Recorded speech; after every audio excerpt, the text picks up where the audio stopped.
दोस्तों, आज पेश है अनमोल रत्न बाकेलाल।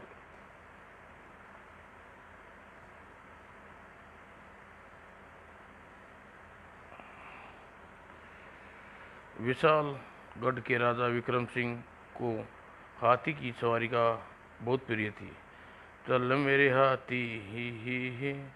सच्चाई तो ये थी, हाथी के सिवा उनका भार कोई दूसरा जीव उठा ही नहीं सकता था।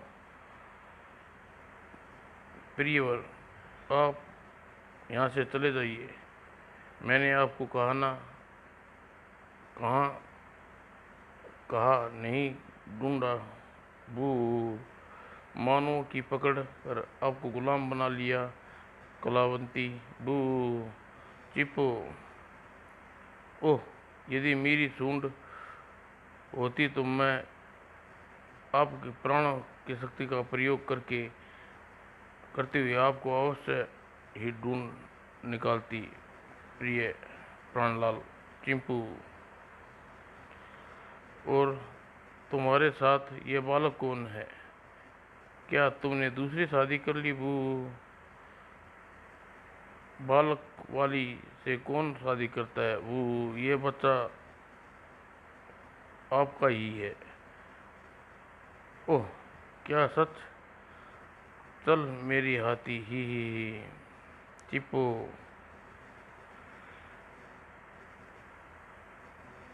पहले तो मैं यही सोच रही थी कि तुम दूसरी अतनी के साथ लेकर भाग गए। चिपो माँ, तुम्हें पराये हाथियों से बात करना जरा पसंद नहीं। चलो गुर्र। चल चल मेरे हाथी, आओ मेरे साथ। चिपो, पुत्र, यह पराये नहीं, तुम्हारे पिता हैं। इन्हीं मानवों की बंदी बना लिया है। गुर्र। क्या मेरे पिता? ओ पिताजी, वो मेरा पुत्र, चल भाई चल। चिपो, इस मानव की यह मजाल कि मेरे पिताजी को बंदी बनाए। अरे ये हाथी का बच्चा पागल तो नहीं हो गया? ये तो क्रोध में मेरी तरफ बढ़ा रहा है। और नीचे उतर। शाबाश पुत्र ही। और पुत्र ने पिता के धर्म को निभाकर अब अपनी पत्नी पुत्र ने अपना धर्म निभा दिया। अब मैं अपनी पत्नी का धर्म निभाऊंगी, इस दुष्ट मानव का सिर कुचलकर। आह, मैं सोए सोए गिर गया। मैं सपन देख रहा था। भू, रानी, मैं गिर गया। अरे आप तो गिर गए? हाँ, पिछले 2 घंटे में यही तो मैं चिल्ला रहा हूँ। वो और सेनापति, मैंने भयानक सपन देखा। बाकेलाल के पास जाकर उस सपन का विषय में बताता हूँ। और कई सैनिकों की मदद से राजा को उठाकर खड़ा किया गया। बाकेलाल चेतक को सवार दौड़ा जा रहा था। पड़ोसी राज्य सालगढ़ के राजा का देहांत हो गया। उसकी पुत्री राजकुमारी शालू ने घोषणा की है, जो कोई उसका दिया भोजपत्र पड़ेगा वो उसे ही सियालगढ़ का राजा घोषित करेगी। मैं अपना भाग्य आजमाने निकलता हूँ। चलो विशालगढ़ ना सही, सियालगढ़ का राजा ही सही, मैं राजा तो बनूंगा। आइए पधारिए ही। और सिर दी। राजकुमारी सालू आपका स्वागत करती है। बाकेलाल, क्या आप सालू को भोजपत्र को भोज करने के लिए तैयार है? अवश्य है राजकुमारी जी, मैं बहुत भूख है ही। तो फिर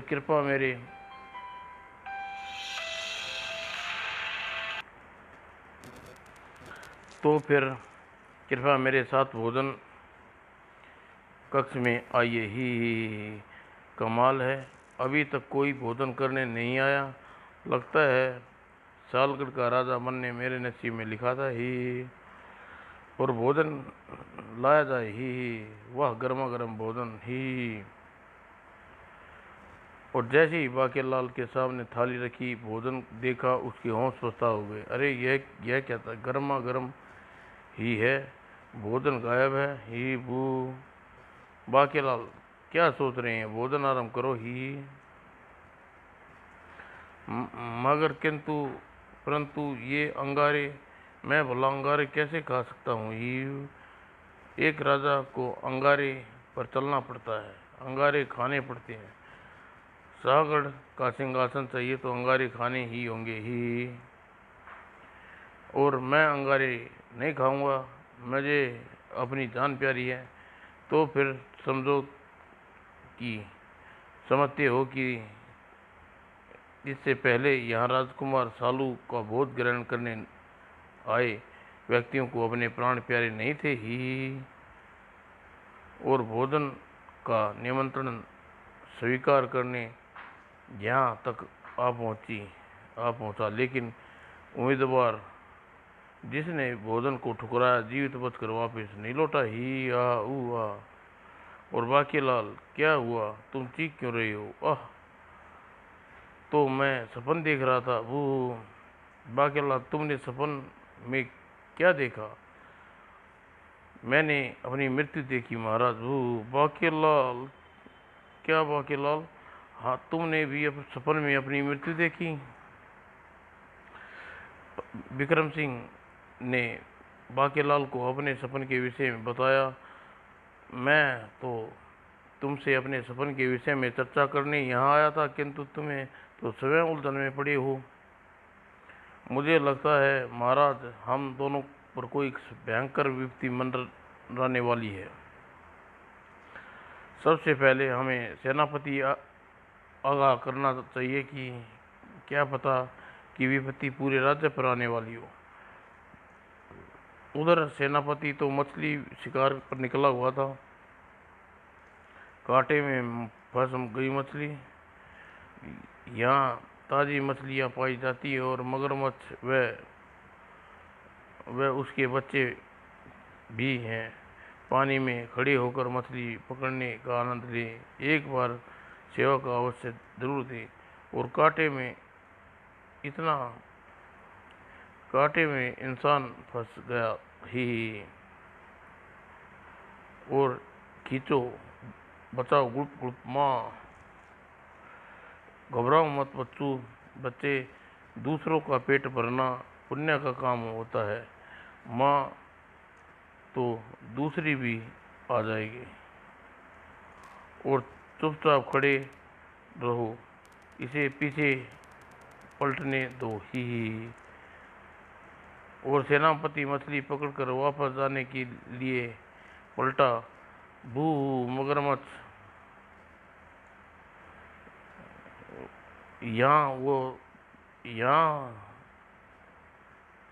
यहाँ लिखा है कि यहाँ मगरमच्छ नहीं है। वो तो मेरे मालिक ने लिखवाया था ताकि मैं भूखा न मरूं। यहाँ ताज़ी मछली पाई जाती है, मगरमच्छ उसके बच्चे नहीं हैं। पानी में खड़े होकर मछली पकड़ने का आनंद लें। एक बार सेवा का अवसर जरूर दें। ही और बड़ी देर से सोच रहा था कि ऐसा किसने और क्यों लिखा। अब समझ में आया। वो एक बार सेवा का मौका अवश्य दे। ही बड़े सेनापति बावड़ी में गिर गया। छबा गुड़क। और बाकीलाल और सेनापति विक्रम सिंह ने सेनापति को सिर दी बावड़ी के जल से बाहर निकाला। सेनापति, जल में गिरने से पहले तुम जाग तो लेते ही। जब मैं सोया था तो जागा ही हुआ था। हाँ, थोड़ी देर बाद जब मछली नहीं फंसी तो विश्राम करने के लिए लेट गया। पता नहीं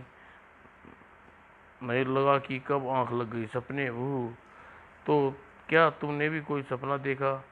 जी हाँ महाराज, मैंने सपने में अपनी मृत्यु को देखी। महाराज, महामंत्री अनुभव, मेरे विचार से महामंत्री विचार विमर्श करना शायद उन्हें हमें देखने वाले सपनों का रहस्य है। ठीक है, चलो महामंत्री के पास। महामंत्री मूंगफली खाने में व्यस्त था। आह, उंगलियों में बींचकर मूंगफली तोड़ने और धूप में बैठकर खाने में आनंद ही अलग है। छड़क छड़क। अरे, पर यह क्या, मूंगफली बड़ी सख्त है, इसे दांतों से तोड़ना होगा। और महामंत्री ने जैसे ही मूंगफली के दांतों से तोड़ना चाहा, आह, ओह, महामंत्री जी, क्या हो गया? ओह, लगता है उन्हें मूंगफली को सांस लेने में अधिक बल लगा दिया। और भू, महामंत्री जी नहीं रहे। आंखों की दुर्बलता के कारण महामंत्री जी मूंगफली समझ कर बादाम तोड़ना चाह था। अधिक बल लगाने से उसका दम निकल गया। बू, नहीं नहीं, मैं वो बादाम नहीं था, मूंगफली थी। ही बू। अरे, क्या हुआ महामंत्री जी? अरे महाराज, आप आए, आपके चेहरे पर हवाइयाँ क्यों उड़ी हैं? महामंत्री जी ने अपने सपने में कहीं कह सुनाई। ओह, आज जिसको देखो उसके सपने में मृत्यु ही दिखाई पड़ रही है। मुझे तो इन सपनों का कोई भेद मालूम पड़ता है। सपनों का अर्थ के विषय में हम ऋषि सपना तारी का पता कर सकते हैं। हमें ऋषि उपवन में जाकर उनसे मिलना चाहिए। सबसे पहले महारानी जी को सूचित कर दूं, तो फिर सीधी चलो महारानी के पास। और रानी सुनता उस समय अपने बालों को गूंथ कर चोटी बना रही थी। ओह, मेरी चोटी बहुत प्रिय है। ई, और किंतु एकाकी चोटी में परिवर्तन हो गई भयानक काले नाग में। ओह, यह क्या मंत्र बोल ही दिया जिसने सुनने के लिए मेरे कान कब से तरस रहे थे। फू फू, काला बिस्तर बचाओ। तूने मुझे कोई अलग नहीं कर सकता, और ना ही तुम्हें मुझसे कोई डटने से बचा सकता है। गुर्र फुस फुस फुस। मेरा अपराध बताओ विषधर्भू। बहुत दिनों पहले पहले जब तुम ताजी ताजी जवान हुई थी, हवा में उड़ते जाए मेरी लाल लंबी चोटी बालों वाली। ही। और उस समय तुम्हारी चोटी भी अधिक लंबी और सुंदर थी। और उन्हीं दिनों एक भयानक जादूगरनी मुंह फुट वहां आई थी। वह राजकुमारी जी की चोटी सुरक्षित स्थान हो ही नहीं सकता। और मैं प्राणों की सुरक्षा के लिए, सुरक्षित रहने के लिए मुझे फट से अपने प्राणी चोटी में रख दिए। जो तभी ऋषि को इस बात की भयानक लग गई और काट दी राजकुमारी की चोटी। आह, आ नहीं। और मुंह फट ने अपने प्राण तुम्हारी चोटी में रख दिए थे, और तुम्हारी चोटी करते ही जादूगरनी का अंत हो गया।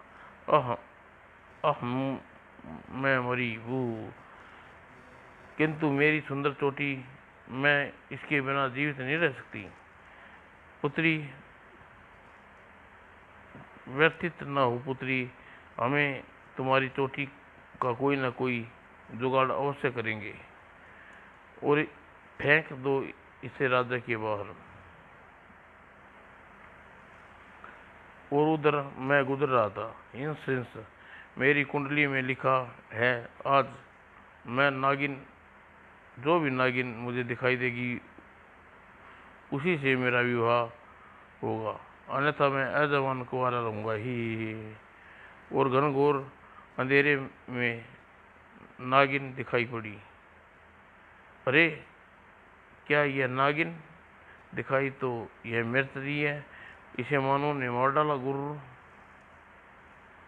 और मैंने क्रोध में भरकर उस मानव को डस लिया जो एक ऋषि था। और ऋषि मुझे श्राप दिया कि मैंने एक कारण ही उसे डसा। अब मुझे ही चोटी बनकर राजकुमारी के बालों में रहना होगा। और मेरा श्राप यह कहने पर टूट सकता था, कि महाराज को मेरी चोटी बहुत प्रिय है। ही अब मैं तुम्हें डस देता हूँ। फुस फुस। वह बचाओ, चोटी विषधर मुझे डस लिया। और फिर विक्रम सिंह द्वारा झंझोड़ कर जाते ही सुनलता को तुरंत उठ बैठी। महारानी जी, क्या सपन में तुम्हें सांप ने डसा है? जी हाँ महाराज, मैंने सपन में अपनी मृत्यु देखी है। महाराज, इस प्रकार तो हम जिसके पूछने के स्थान पर सभी एकत्रित करते हैं और एक साथ पूछ लेते हैं कि मृत्यु का सपन और किस किस के आए। और तभी नहीं नहीं, मुझे तो ऐसा सपन नहीं आया, मुझे भी नहीं आया, मुझे भी नहीं आया, हमें भी नहीं आया।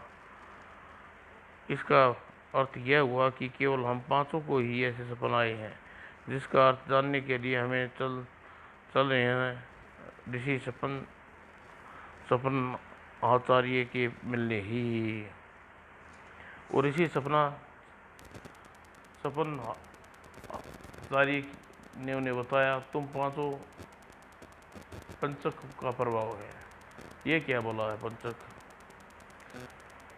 तुम्हें किसी सब दाह संस्कार में हिस्सा लिया है और उस समय पंचक का प्रभाव था। और हाँ, हम तो हम तो अक्सर किसी न किसी के दुख में शरीक होते रहते हैं। पंचकों का दाह संस्कार बिना किसी पंचक प्रभाव के समाप्त किए कर दिया जाए तो पंचक प्रभाव शव के दाह संस्कार में हिस्सा लेने वाले 5 व्यक्तियों को लग जाता है। और पंचक के कारण तुम्हें मृत्यु सपन दिखाई पड़ रहा है। तुम पांचों की मृत्यु का संकट मंडरा रहा है। ये मृत्यु का संकट, वो इस संकट का अंत किस प्रकार होगा?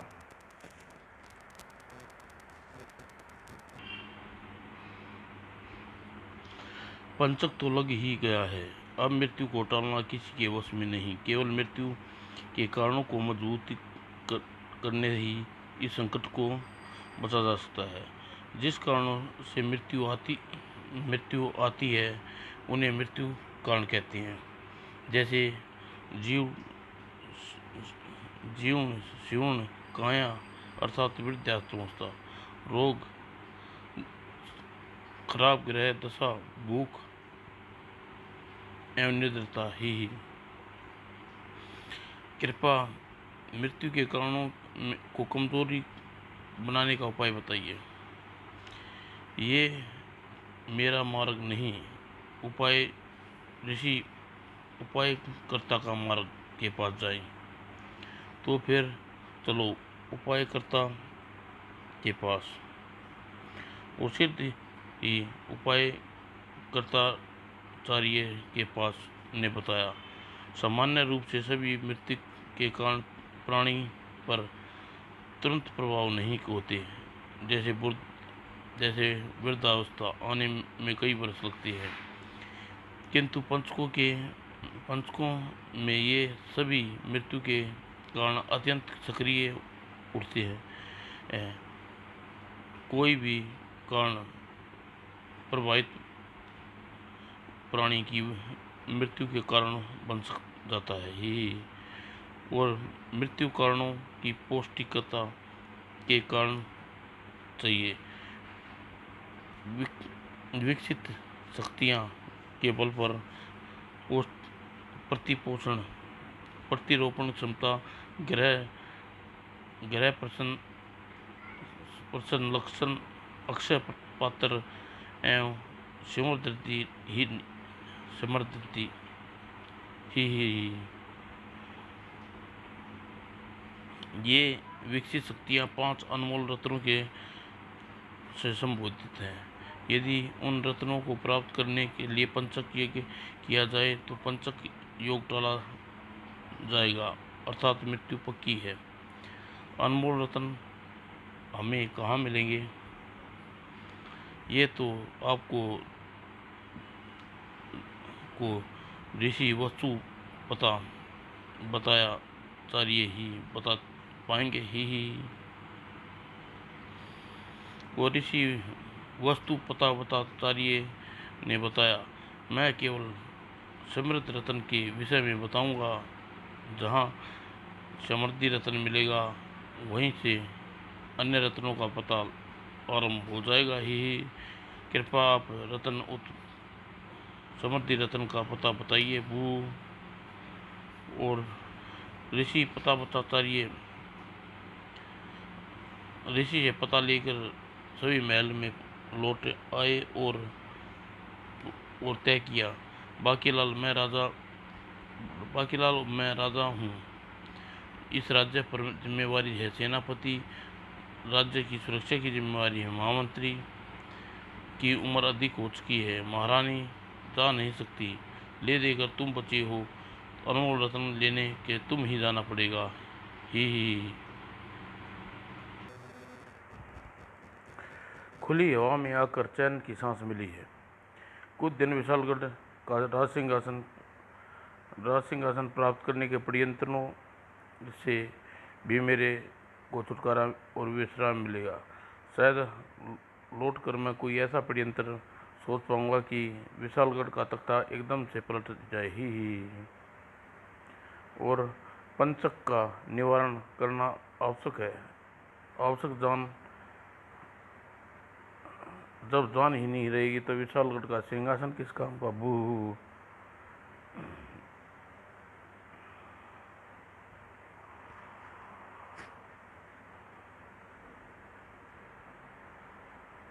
मुझे समृद्धपुरी जाना, वहाँ समृद्ध रतन और कितनी दूर है रह गया है। वह ऋषि मार्ग में है, विषय में पूछता हूँ। और बाकीलाल ऋषि के पास पहुंचा। प्रणाम ऋषिवर। आओ बाकीलाल, मेरा नाम स्मरण करते ही मैं ऋषि भूल भुलैया ही। शायद तुम कुछ भूल रहे हो। अरे हाँ, मैं कुछ पूछने के लिए ऋषि के पास आया था, किंतु तुम्हें तुम्हारा कोई दोस्त नहीं है बाकीलाल। मेरे सामने पढ़ते ही सामने वाला अपनी याददाश्त भूलने लगता है ही। और किंतु मैं किसी को मनोवश में आंखों में पढ़ सकता हूँ। तुम्हें समृद्धपुर जाना है। समृद्धपुर जाने के लिए तुम उस पगडंडी का सीधे चले जाओ। राह में पड़ने वाले निर्धनवन नगर से गुजरकर तुम समृद्धपुरी पहुंच जाओगे ही। अब तुम जाओ और जो कुछ मैंने बताया है वो तुम्हें अवश्य स्मरण रहेगा और मेरे सामने से हटते ही तुम्हारी याददाश्त भी लौट आएगी ही। धन्यवाद। और मैं हाँ, ध्यान रहे कि जब समृद्ध रत्न मिल जाए तो राजा सिमरत सिंह को लेकर कोई बद्दुआ तुम्हारे मुंह में न निकलते ही। और बाकीलाल शीघ्र ही निर्धनपुरी जा पहुंचा। ओह, यही है निर्धन नगर। और मैं तो सोच रहा था कि यहाँ भिक्षु भिखारी और निर्धन बसते होंगे, परंतु यहाँ तो हर सेठ और साहूकार लोग दिखाई पड़ रहे हैं। अरे आओ, अरे आओ आओ राम प्रसाद, इस वर्ष खेतों में बीज डालने के लिए ऋण नहीं चाहिए। नहीं साहूकार जी, इस बार फसलें अच्छी हुई हैं। इस बार मैंने स्वयं ही ऋण देने का धंधा आरंभ कर दिया ही। और बाकीलाल भी चकित सा घूम रहा था। ठहरो, तुम विदेशी जान पड़ते हो, हमारे राज्य के आगमन का प्रयोजन बताओ। मेरा नाम बाकीलाल है, मैं समृद्ध रत्न की खोज में समृद्धपुर जा रहा हूँ। बस, और कुछ कहने की आवश्यकता नहीं। तुम हमारे साथ महल चलना होगा ही। मगर क्यों? हमारे महाराज ने ये परंपरा बना रखी है कि इस राज्य से होकर गुजरने वाले प्रत्येक को सोने चांदी हीरे मोतियों से लाद कर ही यहाँ से जाने दिया जाए ही। सोना चांदी। और महल में बाकीलाल की खूब आदर हुआ और फिर बाकीलाल ये हमारे महाराज राजा निर्धन सिंह ही, और महाराज ये है बाकीलाल जी विदेशी, तुम्हारा महल में स्वागत है, हमारे है हीरे मोतियों का थाल स्वीकार करें। बाकीलाल यदि ये धन कम हो तो तुम यहाँ से जितना चाहे उठा कर ले जा सकते हो ही।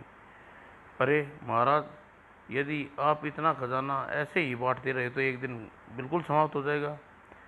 ऐसा नहीं है बाकीलाल, जितना बांटूंगा उससे 4 गुना और बढ़ जाता है।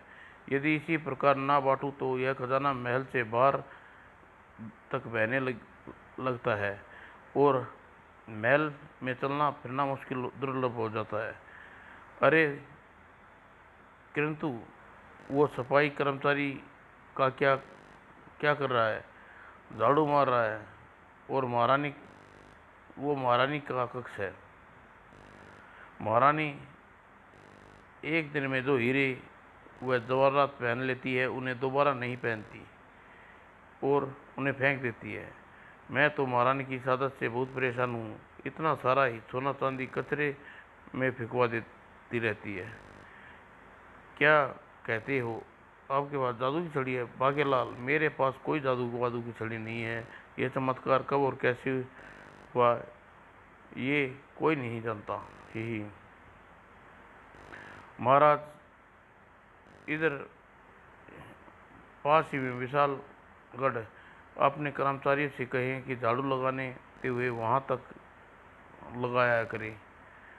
वहां हीरे जवाहरात मैं समेट लिया करूँगा ही। नहीं बाकीलाल, अपने रथ में का कूड़ अपने घर का कूड़ा को घर में ही फेंकना मेरे उसूलों के खिलाफ है ही।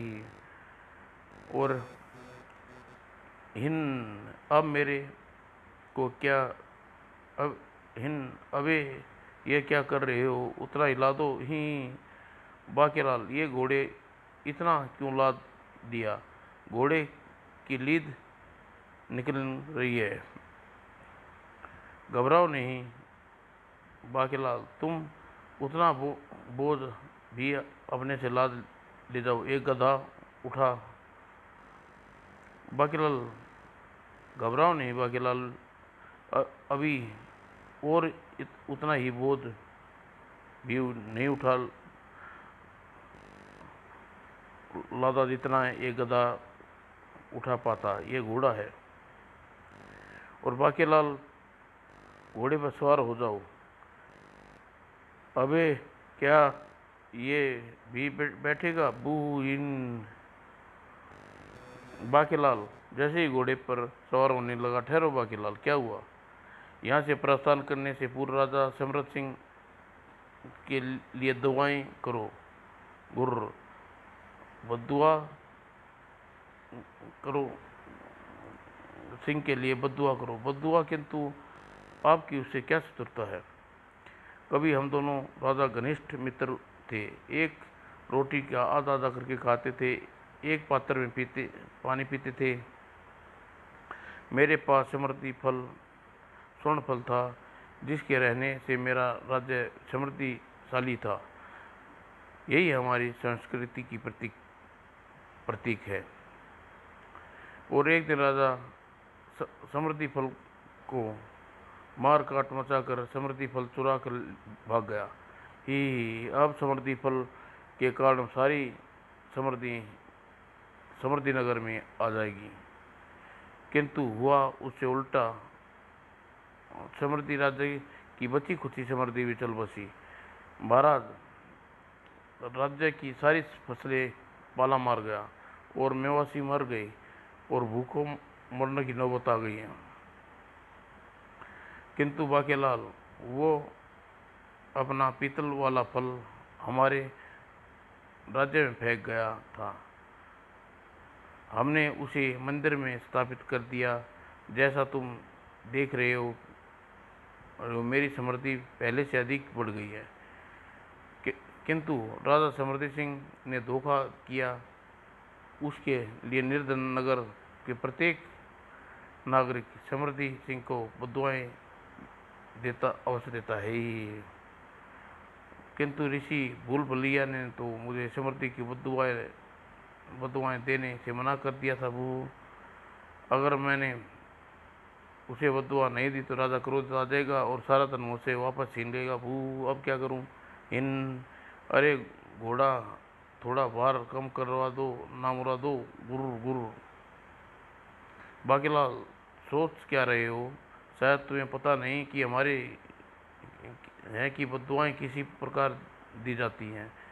हमने इस कार्य में लिए बद्दुआ मंत्री रखा है। हमारा बद्दुआ मंत्री तुम्हें बताएगा बद्दुआएं किस प्रकार दी जाती हैं। ही प्रिय बाकीलाल, मेरे साथ साथ बोलो, तेरा नाश पिटे, तेरे सत्यानाश जाए, तेरा बेड़ा गर्क हो, तुझे कीड़े पड़े, तुझे मौत आए, आगे तुझे आग लगे। अरे तुम बोल क्यों नहीं रहे बाकीलाल? मैं ऐसा नहीं कर सकता क्या? किंतु हम ऐसा कर सकते हैं। ही समृद्धिपुर धाक चलो राज्य से बाहर। अबे मुझे भी क्यों मार रहे हो? मैंने क्या किया है? भू ही बाकीलाल ने सारा धन भी वापस ले लिया। वो मैं भी कैसा मूर्ख कमबख्त ऋषि भूल भुलैया की बातों में आ गया।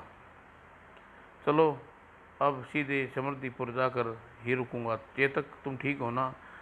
धन के लिए बोझ धन के उस बोझ से मेरी पीठ मरा जा रहा था। अब ठीक हूँ। ही और बाकीलाल अभी घोड़ा सवार हुआ था कि ठहरो बाकीलाल, असली समृद्धि नगर रत्न मेरे पास है। ही क्या समृद्धि रत्न तुम्हारे पास है? हाँ बाकीलाल, राज्य की सारी समृद्धि और समय समानता इसी रत्न से है। ही है, जैसे तुम देख रहे हो। ही किंतु इसे मैं तुम्हें दे सकता हूँ। बदले में तुम्हें दुष्ट राजा समृद्धि सिंह को स्वर्णफल दादा से स्वर्णफल लाकर मुझे देना होगा। किंतु मुझे स्वयं ही जाकर स्वर्णफल क्यों नहीं ले आते? हम तो लेने जा रहे थे, किंतु ऋषि चंपक भूमिया ने हमें आग्रह किया कि स्वर्णफल को केवल वही व्यक्ति ला सकता है जो राजा सिमरन सिंह की बद्दुआएं न दे। इसलिए तुमने धन देने की ये शर्त रखी थी और वो व्यक्ति तुम ही हो बाकीलाल। यदि तुम हमारे पुरखों का निशानी वो स्वर्णफल ले आओ तो तुम्हें यह समृद्धि रत्न दूंगा। यदि ऐसी बात है तो ठीक है, मैं स्वर्णफल लेने जाता हूँ। ये और राजा सिमरती सिंह, पता नहीं किसकी नज़र लग गई हमारे समृद्धि पर पूर्व पर। समृद्धि तो हमारे भोजन के ताल तले बैठ पड़े गए हैं। भोजन के भी लाले पड़ गए हैं। भू और निर्धन बनकर अलग अलग राज्यों में जाकर मेहनत मजदूरी करनी पड़ रही है। भू लो, एक खंभा और धराशायी हो गया। मुद्रा के अभाव में इसकी मरम्मत नहीं करवाई जा सकी थी। और तब महाराज क्यों ना स्वर्णफल को बेचकर थोड़ी धन का जुगाड़ किया जाए? नहीं महामंत्री, ये फल पुरखों की निशानी है। इन्होंने कहा यह समृद्धि फल है। पुरखों की निशानी उन्होंने कहा था कि यह समृद्धि फल है। किंतु सारी समृद्धि तो निर्धन नगर में चली गई। ऐसे में इस फल को रखना क्या औपचारिक है? हमें कुछ भी हो, इस स्वर्ण फल को हम कभी नहीं बेचेंगे। चलो, धंधे पर जाने का समय हो गया है। नगर के सभी पुरुष अलग अलग दिशाओं में जाकर जो भी कार्य मिलेगा करेंगे, किंतु ध्यान रहे कोई भी निर्धन नगर की ओर नहीं जाएगा। राजा सहित सभी पुरुष अलग अलग दिशाओं में निकल पड़े। जो कुछ भी भोजन इत्यादि मिलेगा वह सर्वप्रथम स्वर्ण फल के आगे भोग लगाएगा, फिर सदियों से चली आ रही परंपरा को निभाते हुए शेष भोजन सभी मिल बांट कर दिया जाएगा। मेरे राज्य में रहोगे तो ऐश करोगे ही। और वहाँ बोलो महाराज, वाह बोलो महाराज समरसेन की जय। अरे इतने सारे भिखारी सभी राजा की जय जयकार करते हुए जा रहे हैं ही। जयकारा क्यों ना हो, आखिर समर्थपुर है, यहाँ भिखारी को खूब धन भोजन भी मिल जाता हुआ। और बाकीलाल ने प्रशंसा पूर्वक जैसे ही समर्थपुर में प्रवेश किया, खैरो कौन हो तुम? मेरा नाम बाकीलाल और मैं यहाँ का राजा समर्थ सिंह से मिलने आया हूँ ही। ओह, इसका मतलब आप अतिथि है। अतिथि को यहाँ भगवान का रूप दिया जाता है। मैं आपकी आरती उतारती हूँ। नगर में अतिथि आए रहे और अतिथि के राह में पुष्प बिछाई गई, हमें अपने महल में लेकर चल रही हैं ही। किंतु क्या यहाँ नारियों की रक्षा की कार्य स्त्रियाँ करती हैं? क्या यहाँ नगर की रक्षा स्त्रियाँ करती हैं? हाँ, राजा सहित नगर के सभी पुरुष बाहर जाकर मेहनत मजदूरी करते हैं और राज्य में इतने सुरक्षित रहता है और संकट के समय काम आता है। इसी समृद्धि बनी रहती है ही। वाह, यहाँ का राजा तो बड़ा महान परोपकारी है ही। और बाकीलाल की आवभगत की गई। बाकीलाल जी भर के खाइए ही। वाह, भोजन का सुगंध इतनी स्वादिष्ट सुगंध और इतनी स्वादिष्ट लग रही है हाय। और तू केवल सुगंध सूंघ कर भोजन मेरे लिए छोड़ दे ही। डाकू लानत सिंह बू, यहाँ समृद्धि नगर में रतन लेने आया हूँ। मैं यहाँ समृद्धि रतन लेने आया हूँ। समृद्धि रतन? हाँ, एक हमले में मेरे सारे साथी मारे जा चुके हैं दर और अपने दल की समृद्धि के लिए मुझे समृद्धि रतन चाहिए, जो मुझे पता चला है राजा समृद्धि सिंह के पास है ही।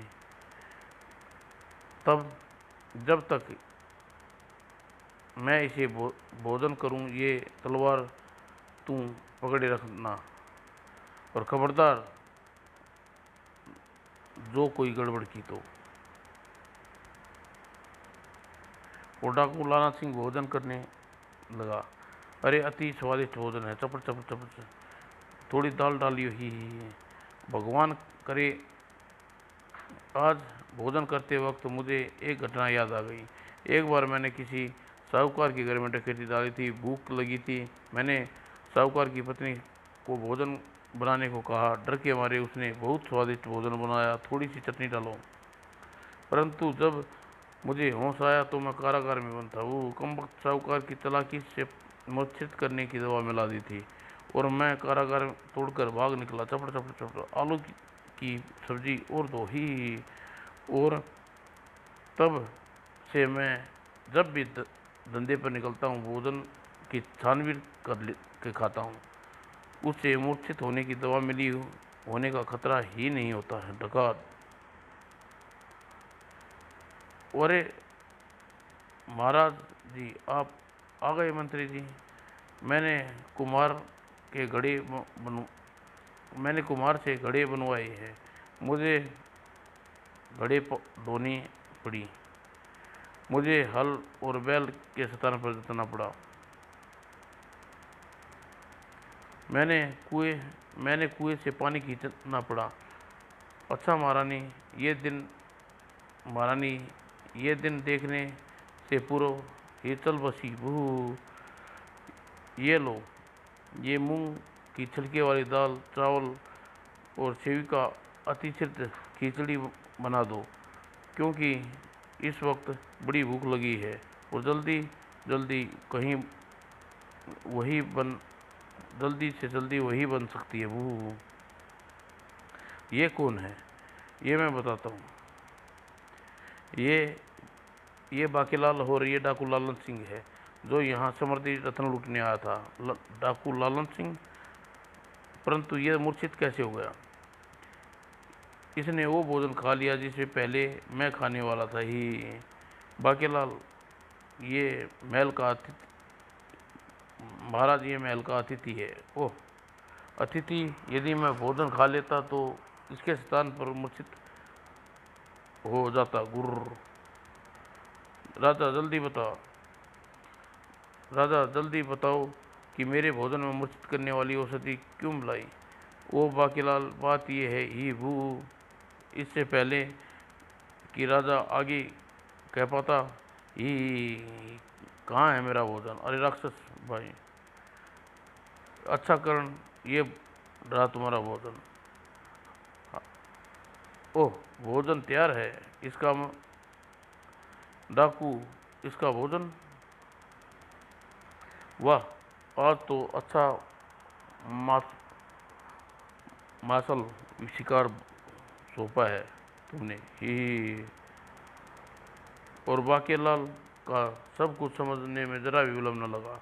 राजा समृत्यतु सिंह, यदि भोजन मैं ग्रहण करता तो मूर्छित हो जाता, और यदि उस राक्षस को सुपुर्द कर दिया जाता। गुरु। हाँ बाकीलाल, सच्चाई तो यही है ही, किंतु हम भी क्या करें? इच्छा करनी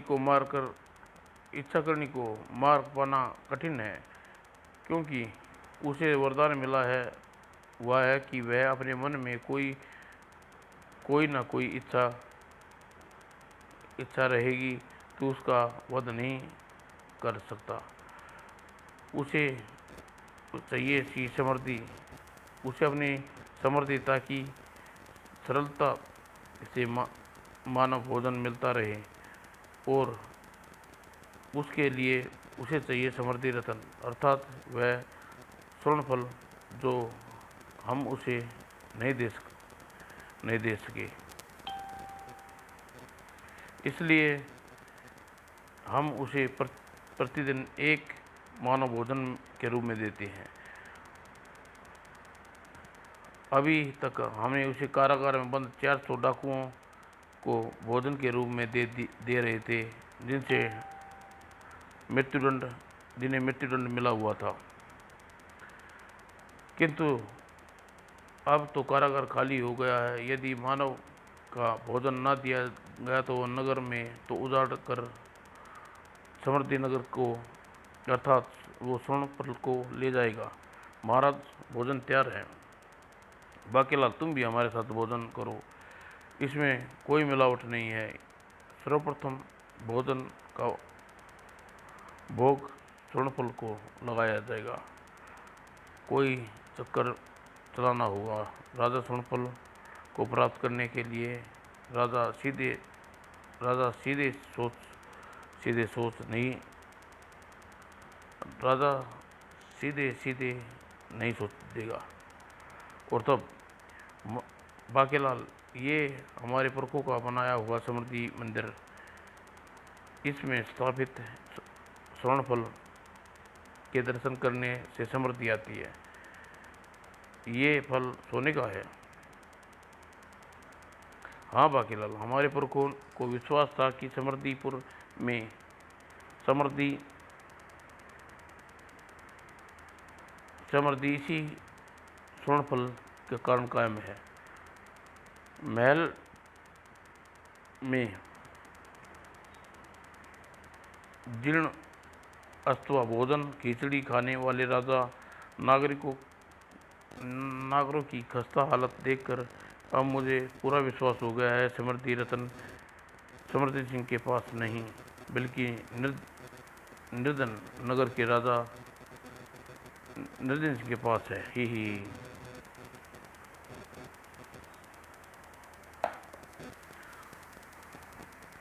और वो मुझे उसे तभी देगा जब मैं उसे स्वर्णफल सौंप दूंगा ही।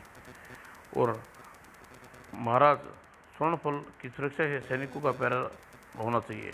बाकीलाल, मान्यता है कि इसकी रक्षा एक यक्ष करता है, कोई इसे चुरा नहीं सकता।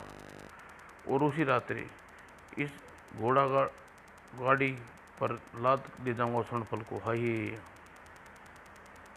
और बाकीलाल ने घोड़ा गाड़ी को ठीक स्वर्णफल के नीचे रख दिया, क्योंकि कोई बिना राजा विवेचन समृद्धि रतन नहीं देगा, और स्वर्णफल का यक्ष का संकट मृत्यु से बड़ा है। देखता हूँ कौन सा यक्ष इसकी रक्षा करता है ही। और स्वर्णफल सीधा घोड़ा गाड़ी पर आ गिरा, और बाकीलाल ने स्वर्णफल को घोड़ा गाड़ी पर लाद लिया। चल चेतक, अब दौड़। और बाकीलाल को पता भी नहीं था चला कि स्वर्णफल द्वारा स्थान छोड़ते ही महल में भयानक शोर मच चुका था। ले गया, पकड़ो पकड़ो। कोई स्वर्णफल को ले जाने की चेष्टा कर रहा है। स्वर्णफल की विशेषता है कि यदि कोई चुराने की चेष्टा करे तो महल में ले लगा पकड़ो का स्वर, ले गया पकड़ो का स्वर गूंज उठेंगे। परंतु मुझे तो ये करतूत उसी परदेसी की लगती है महाराज। यदि ये करतूत बाकीलाल की है तो सेनापति वो बचेगा नहीं। गुर्र वो जा रहा वही है, पीछा करो, पकड़ करो, बचने ना पाए। ओह, राजा को मेरी करतूत का पता लग गया है। वह स्वर्णफल को लेकर आ गया। ओह, राजा को मेरी करतूत का पता लग गया है, वो सेना लेकर आ गया है। बाकीलाल तेज दौड़ा उड़त, अन्यथा तेरे सिर की खैर नहीं। चेतक, तेज तेज कम्बक तेज, पकड़ो पकड़ो पकड़ो। देखते देखते बाकीलाल रथ सहित समृद्धि नगर की सीमा को पार करता चला गया। ओम मारा ही नहीं, और वो सीमा पार कर गया। और हमारे साथ इतने सैनिक नहीं है कि हम निर्जन नगर में घुसकर वहाँ की सेना का टक्कर ले सके, स्वर्णफल वापस लौट आए।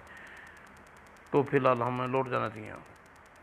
चलो महल चलकर इस संकट से समाधान सोचते हैं। आखिर स्वर्णफल निर्जन नगर लाने में सफल हो गया। अब मिला जाएगा समृद्धि रतन ही। और महल में बाकीलाल की जय जयकार हो उठी। तुमने तो चमत्कार कर दिया बाकीलाल, तो फिर आप अपने वादा पूरा कीजिए और मुझे समृद्धि रतन देकर ही। आप अवश्य बाकीलाल, किंतु उससे पहले मैं तुम्हें एक कार्य करना पड़ेगा जिसके बिना स्वर्णफल उपयोगिता व्यर्थ है, संकट सूचक है। क्या मतलब? बाकीलाल, ये पीतल का फल तुम्हें समृद्धि पर पहुंचाना होगा। क्या? मैं वहां गया तो मुझे देखते ही सैनिक पकड़ लेंगे और राजा मुझे सीधा फांसी पर लटका देगा? ऐसा नहीं है। मेरे पास 9 2 11 नामक एक रतन है। उस रतन को मुंह में रखते ही तुम गायब हो जाओगे, और फिर तुम्हें कोई देख नहीं पाएगा। और अपने मुंह से रखकर रतन देखो ही। और बाकीलाल ने रतन को मुंह में रखा, फिर अरे बाकीलाल, तुम कहाँ हो ही। अरे बाकीलाल कहाँ गायब हो गया? वो अदृश्य हो गया। और रतन मुंह से निकालते ही, बाकीलाल जल्दी जाओ, एक ही नगर में 2 फल नहीं रख जा सकते, असमर्थ है। और मरता क्या ना करता, बाकीलाल जाने के तैयार हो जाना पड़ा। तुम्हारे लौटते ही तुम्हें असमर्थ रतन दे दूंगा ही। कोई संकट में पड़ा तो मुंह में 9 2 11 रतन रखकर अदृश्य हो जाऊंगा ही। और बाकीलाल सुबह होने से पहले ही यह कार्य कर लेना चाहता था। शुक्र है सीमा पर सैनिक का पहरा नहीं है। और बाकीलाल पीतल का फल लेकर समृद्धि मंदिर में पहुंचा, और जैसे ही वह वहां से चलने लगा, पकड़ लो इस शैतान को। अब मुझे 9 2 11 रतन मुंह में डालकर दृश्य नजर चाहिए। और बाकीलाल रतन मुंह में रख लिया। ही ढूंढते रह जाओगे बाकीलाल को। और अरे ये क्या, ओह तो पीतल का फल यहाँ रखने आया है, ले चलो इसे नामर्द को महाराज के पास। अरे अरे, मैं नहीं अदृश्य हूँ, मुझे देख कैसे सकते हो। दुष्ट राजा निर्धन सिंह ने धोखा दे दिया गुर्र। स्वामी, राजा निर्धन सिंह ने तुम्हें गच्चा बना दिया। रतन में तुम गायब नहीं हुए थे। मैं तो तुमसे कब से कह रहा था कि तुम राजा और उसके सैनिकों के रतन मुंह में रखने पर तुम्हें अदृश्य कहा था, पर तुम उस वक्त भी दिखाई दे रहे थे ही। और राजा सिमर सिंह पहले ही क्रोध में भरा बैठा था। बाकीलाल, तुरंत फांसी पर लटका दो। ठहरिए महाराज, इसे मृत्युदंड ही देनी है तो इसे मूर्छित करके राक्षस इच्छा नरन के पास पहुंचा भेज देंगे, नहीं तो फिर वो आएगा और हमें एक आदमी का प्रबंध करना पड़ेगा। ठीक, नहीं नहीं नहीं, तो फिर जल्दी करो, दुष्ट को मेरी नज़र से तुरंत नज़रों से दूर ले जाओ। और बाकीलाल सैनिक बाकीलाल को कच्चा इच्छाकरण की मात पर छोड़ाओ और उससे कहना कल की बजाय हमने आज ही बोझ दिया है। बाकीलाल, तू तो गया रे, अब क्या होगा तेरा। और दुष्ट बाकीलाल को तो उसके किए की सजा मिल गई, परंतु महाराज हमने स्वर्णफल किस प्रकार प्राप्त करना होगा। तभी महाराज, समर्थ नगर की जय हो। अरे राजा कान सिंह और नासिका सिंह, मस्तक सिंह, नेत्र सिंह, राजा के कटोटर सिंह, ठोडी सिंह, राजा जबड़ा सिंह, आप सब साथ बिना किसी सूचना के एकाएक यहाँ कुछ सब को चुकल तो है। डाकू लाना सिंह को मार कर आपने हमें हमारी सारी प्रजा को भयमुक्त कर दिया, बल्कि हमें लूट खसोट होने वाली हानि से भी रोक दिया। हमें इससे बहुत प्रसन्न है। और इस प्रकार का मूल्य, इस उपकार का मूल्य तो नहीं लगाया जा सकता, परंतु मित्रता के रूप में हम ये भेंट आपको लेकर आए हैं, कृपया इन्हें स्वीकार कर लीजिए। इतना धन और सब मिलाकर तो ये किसी राजा के खजाने से अधिक धन हो गया। जी हाँ महाराज, कृपा भेंट लेने से इनकार मत कीजिएगा। अब आप इतने प्रेम और विश्वास से भेंट लाए हैं तो हमारे महाराज कैसे इनकार कर सकते हैं। महाराज, कृपया इनकी भेंट पूर्ण स्वीकार कीजिए और स्वीकार करिए। ही मुझे क्या पागल कुत्ता काटा है जो मैं ऐसा नहीं करूँगा। ही और तभी महाराज चमत्कार हो गया। क्या हुआ दरबारी महाराज, किसानों ने राज्य के खेतों में हल चला रहे थे तो गड़ा धन निकलाया। धन उधर बाकीलाल को राक्षस इच्छाकरण की माद में धकेल दिया गया। इच्छाकरण, इसे कल के लिए बचाओ, अभी खा जाओ, इसे महाराज ने भेजा है। ओह, कल तो मेरा उपवास है, इसे आज ही खा जाऊंगा। ही और मानो मैं तेरी अंतिम इच्छा हो तो बोल, वरना तेरी खोपड़ी सिर से जुदा करता हूँ। अंतिम इच्छा है भू। बाकीलाल के मस्तिष्क में तीव्र से इच्छा बनाने की तरकीब सोचने लगा और उसे सूझ गई है आखिरी इच्छा। मेरी अंतिम इच्छा है आखिरी तुमसे युद्ध करने की, तुम्हें समाप्त करने की। ही ओह, ये तो फिर मुझसे युद्ध करना चाहता है। ठहर जा, मैं तेरे हाथ खोल देता हूँ। ही और दोनों माँ से बाहर आ गए। ले पकड़ तलवार, मुझसे युद्ध कर। ही और बाकीलाल एक तरफ भाग खड़ा हुआ। भाग बेटा भाग। ओह, शिकार भाग रहा है। पर भाग कर जाएगा कहीं। अरे कहाँ गया होगा? मैं यहाँ हूँ। ई आ टचक। ओह, तू तू मुझे नहीं मार सकता, क्योंकि मुझे वरदान मिला है, जब कोई भी इच्छा मेरे मन में मस्तिष्क में रहेगी, कोई मुझे नहीं मार सकता। और इस वक्त तेरी मृत्यु की इच्छा मेरे मन में मस्तिष्क में है ही।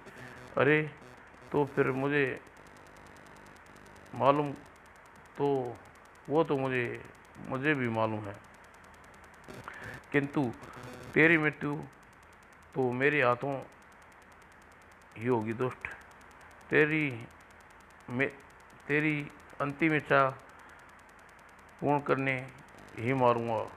तलवार थाम तलवार थाम ले और मुझसे युद्ध कर, अन्यथा तेरे स्वास्थ्य के लिए अच्छा नहीं होगा। गुर्र। बाकेलाल अब तक भागते भागते निडाल हो गया। अफ नहीं नहीं, यही अब तू मुझसे युद्ध करना ही होगा। और राजा समृद्धि सिंह सहित पूरा नगर प्रसन्नता से खिल उठा। राज्य की कोई समृद्धि लौट आई है, अब कोई फाका नहीं रहे। यह चमत्कार हुआ कैसे? खुशियों का दीप जलाओ। और राजन, ये चमत्कार बाकेलाल के कारण हुआ है। बाकेलाल के कारण? मगर तुम कौन हो? मैं वो यक्ष हूँ जिसके कारण धन आता है। मेरा नाम धनराशि है, और धन की बारिश पीतल के फल बाहर से आ गया। महाराज, मैं इस पीतल के फल की बजाय पहले मेरा निवास स्वर्ण फल था, और भोजन का भोग लगाए बिना महल में कोई भी व्यक्ति अन्न ग्रहण नहीं करता था। इसी से प्रसन्न होकर मैं धन बार सता रहा था। परंतु एक दिन जब तुम विवाह के लिए कन्या पसंद करने के लिए विवाह की प्रशंसा में मारे मुझे भोग लगाना भूल गए, तो मैं क्रोधित होकर स्वर्ण फल का आवाज छोड़कर तुम्हारे मित्र निर्धन सिंह के पीतल के फल में रहने चला गया। वहाँ धन की बारिश होने लगी, किंतु वहाँ मेरा मन नहीं लगा। परंतु अब मैं वापस स्वर्ण फल वाले अपने आवास में लौटा, तो देखा कि वहाँ पर महाआलसी धन चूसक नामक राक्षस का कब्जा हो गया था, जो वहाँ रखे जाने वाले भोजन के लालच में वहाँ ही बसा रहता।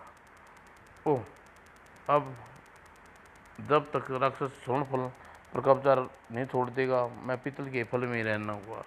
मैं वापस पीतल के फल में लौट गया, और राक्षस धनचूस तुम्हारे राज्य में सारा धन चूस गया और दरिद्र बना दिया। लेकिन आज जब बाकेलाल स्वर्णफल निर्धन नगर पहुंचाकर पीतल के फल को वहां से लाया, तो एक बार फिर तुम्हें धनी होने की धन की बारिश हुई ही। और बाकेलाल कारिणी हूँ। यह मुद्रिका उसे देने उसके समृद्धि रतन है, इसमें समृद्धि रतन है जो मेरे पास ही था। और फिर हमें समझ दे रहे हैं कि समृद्धि स्वर्ण फल में है, इसलिए तो यह तो यक्ष का ही कारण था। हमें क्रोधित होकर बेचारे बाकेलाल को राक्षस इच्छा सारी कि भोजन बनाने भेज दिया। बाकेलाल को बचाना होगा महाराज, चलो। बाकेलाल तलवार थाम ली। इच्छा करण, मैं तुमसे इसी स्थान पर युद्ध लड़ना चाहता था। नहीं, क्यों? यहाँ ऐसी क्या विशेषता है?